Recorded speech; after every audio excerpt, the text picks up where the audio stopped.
बाबा ने ये नहीं बताया कि खाला की घर डिनर किस सिलसिले में है। शायद खाला ताल्लुकात दोबारा से बहाल करना चाह रही है। बाबा ये भी तो बता रहे थे कि सोबिया भी माफी मांगना चाह रही है। बाबा मैं आपको कैसे बताऊं कि सोबिया बिल्कुल बेकसूर है। कितना बेबस हुआ सोबिया। तुम्हारे लिए कुछ नहीं कर सकता। तुम्हें यह तक नहीं बता सकता कि यहां मैं तुम्हें कितना याद कर रहा हूं।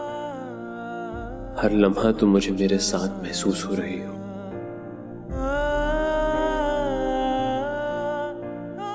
अंकल से बात करने के बाद काफी अपसेट नजर आ रहे हो। ऐसी कोई बात नहीं है। काफी घूम लिया ना आज, तो बस थोड़ा थक गया। अहमद तुमसे एक बात पूछूं? जरूर कोई फजूल बात होगी। नहीं, जो महसूस किया है वो ही पूछने चाह रही हूँ। अब अंकल से बात करते हुए तुमने हदीद से नफरत का इजहार किया, लेकिन सोबिया को तो नाम ही नहीं लिया तुमने। उसका भी तो बराबर का कसूर था ना। हमने ये शादी एक दूसरे का दर्द बांटने के लिए की थी, क्योंकि उस वक्त हम दोनों का दुख एक था। लेकिन मुझे नहीं मालूम था कि ये शादी मुझे हर वक्त अदालत के कटहरे में लाकर खड़ा कर देगी। अच्छा अमर, तुम इतनी जल्दी खफा क्यों हो जाते हो? बीवियां तो ऐसे सवाल पूछ लेती हैं ना, इसमें माइंड करने वाली तो कोई बात नहीं है। लेकिन मैंने तुम्हें बीवी से ज्यादा एक दोस्त, एक हमदर्द की शक्ल में अपनी जिंदगी में शामिल किया था, क्योंकि तुम मेरी और सोबिया की मोहब्बत से अच्छी तरह वाकिफ थी। वैसे मैंने तो तुमसे कभी नहीं पूछा कि हदीद तुम्हारे दिल में अभी भी बसता है या नहीं, क्योंकि तुम अच्छी तरह जानते हो कि हदीद अब मेरी जिंदगी में कहीं भी नहीं है, और तुम मेरी मोहब्बत की शिद्दत से भी अच्छी तरह वाकिफ हो, जो मैं तुमसे करती हूँ। इसीलिए तुम्हें कभी पूछने का मौका ही नहीं मिलेगा।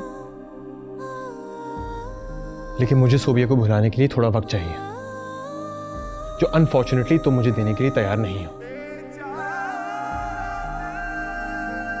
अच्छा बाबा, सॉरी, आइंदा नहीं पूछूंगी ऐसा सवाल।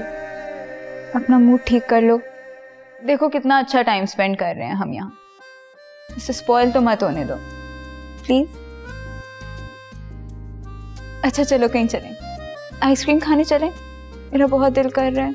बहुत ठंड है बाहर, मैं नहीं जाऊंगा। चलो ना, चलो चलें।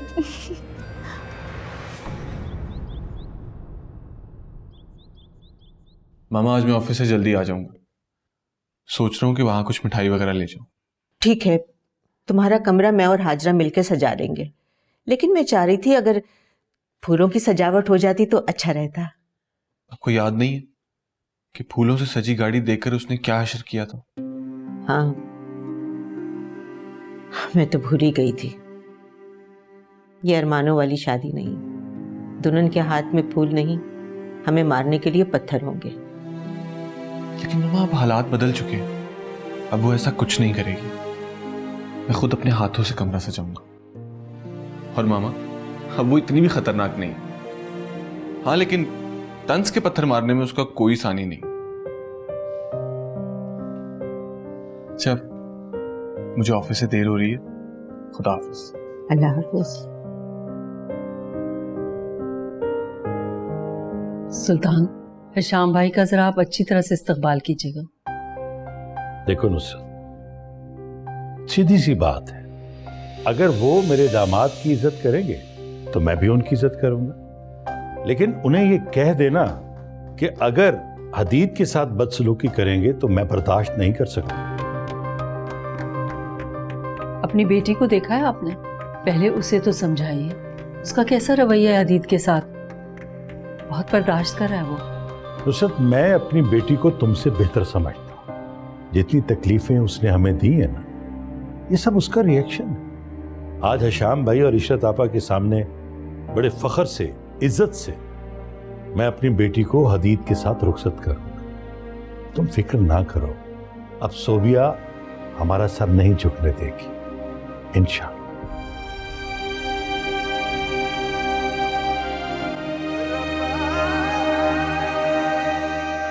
ना मेरे कपड़े रेडी हैं, ना नाश्ता रेडी है। अब जब बोले ना जल्दी नाश्ता कराए, शर्मीली, अशर को जल्दी से नाश्ता दो, किचन समेट लो और जल्दी से मेरे कमरे में आओ, बहुत जरूरी बात करनी है तुमसे। अली बाजी जो भी जरूरी बात है वो यहीं कर ले, मुझे बहुत काम है। अरे बाबा, तुमसे मैंने कपड़ों के बारे में राय लेनी है। वैसे शर्मीली, कल दावत पर तुम क्या पहन रही हो?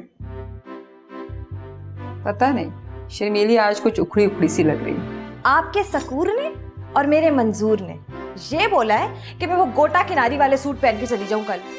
अब आप बताएं, कल शादी थोड़ी है वहां पर, एमी सबके सामने शर्मिंदा कराने का शौक है बस उसे। शर्मीली, मुझे बहुत सारे काम है, तुम ऐसा करो, मेरा नाश्ता कमरे में ले आओ।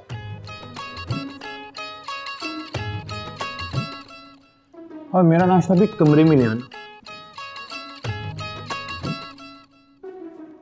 किसी को मेरी परवाह ही नहीं है, सबको बस नाश्ते चाहिए। वो हशाम, इतनी देर कर दी आपने। नुसरत ने कहा था जल्दी आना और हम इतना लेट हो गए। चले अब। इशरत, वैसे बहुत हौसला है तुम्हारा, दाद देता हूं तुम्हारे हौसले की। जिन लोगों ने तुम्हारे बेटे के सेहरे के फूल नोच डाले, उन्हीं दोनों को दुआएं देने जा रही हो तुम। मैं अपनी बहन की खुशी में शरीक होने जा रही हूँ। आपकी मर्जी, अपनी बहन को मुबारकबाद दे या ना दे। हरगिज नहीं दूंगा। मैं सोबिया और हदीद से हर किस्म का ताल्लुक तोड़ चुका हूँ, और ये बात मैं अपनी बहन बुशरा को भी बता चुका हूँ। और बेहतर ये है कि तुम भी नुसरत को ये बता दो। अच्छा, अब चले या सारी बातें यही करनी है? हाँ, आपका तो गुस्सा ही नहीं खत्म हो रहा। वहां जाकर मूड ठीक रखिएगा। उन लोगों को ये इंप्रेशन देने की जरूरत नहीं है कि हम खुश नहीं हैं। पहले इतना लेट हो गए हैं।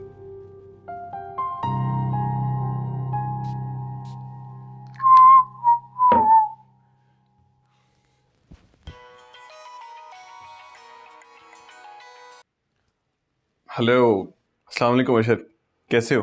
मैं तो बहुत अच्छा हूँ, बस आज आपको थोड़ी रहमत देनी है मैंने। भला आप मुझे जहमत कैसे दे सकते हैं? आप तो खुद मेरे लिए एक नेमत है। मैं जरा आपको लखनवी अंदाज में कल रात के खाने पर बुलाना चाह रहा हूँ। वो लड़की वाले आ रहे हैं ना हमारे घर। ये तो बहुत खुशी की बात है, मैं जरूर आऊंगा, लेकिन फिलहाल तो मुझे अपनी दुल्हन को अपने ससुराल से लेने जाना। अच्छा, चले, ये तो बहुत अच्छी बात है। उन्हें भी ले आइएगा। थोड़ा मुश्किल है, लेकिन मैं कोशिश करूंगा। नहीं नहीं नहीं नहीं नहीं, कोशिश नहीं करनी, बिला वजह कोशिश नहीं करनी, वरना आप लेट हो जाएंगे ना। फिलहाल तो मैं लेट हो रहा हूँ अशर, मामा मेरा वेट कर रही हैं। मैं आपसे इंशाल्लाह कल मिलता हूँ। चलें, ठीक है, अल्लाह हाफिज। ओके, अल्लाह हाफिज।